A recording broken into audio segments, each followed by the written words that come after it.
Tapi perlu bantu, maksudnya bangunan-bangunan yang tua ini pemerintah. Nah, tapi secara umum saya mengatakan semua bangunan harus dievaluasi.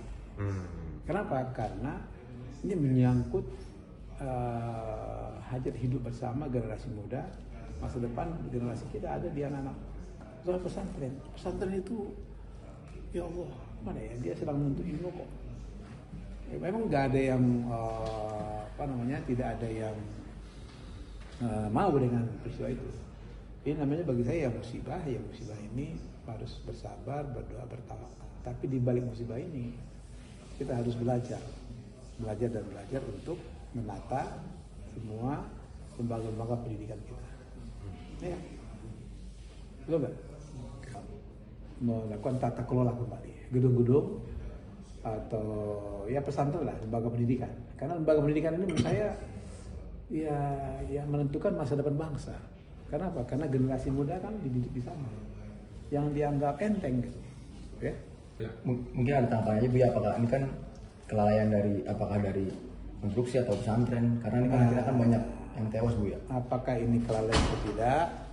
Ini sangat tergantung kepada perlunya klarifikasi, bahkan investigasi.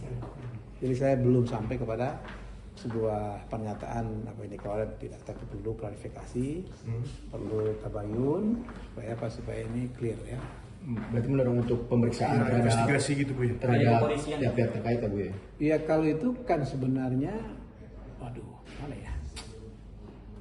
Ya kalau yang namanya klarifikasi investigasi itu kan sebenarnya sudah standar umum. Jadi saya belum sampai kepada tingkat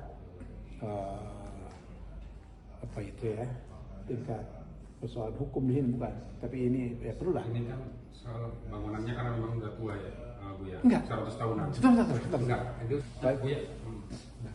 Tapi dalam proses catatannya nih, misalkan investigasi, misalkan ditemukan ada bangunan-bangunan yang memang masih belum layak gitu Bu ya. Apakah memang harus dihentikan sementara atau bagaimana Bu ya? Ya kalau nggak layak, tidak sesuai dengan standar, tidak sesuai SOP, ya sebaiknya dihentikan. Untuk apa? Untuk aman, nyaman bagi para santri. Betul nggak? Gimana? Termasuk di Ponpes Al-Khazini yang kemarin sempat runtuh, musolanya kan masih ada bangunan yang viral Bu ya. Ini kan masih tegak. Ya, intinya kalau dinyatakan belum layak oleh para ahlinya, hentikan dulu sambil menyatakan ini layak untuk dipergunakan. Itu SOP aja. Ya. Selain itu yang soal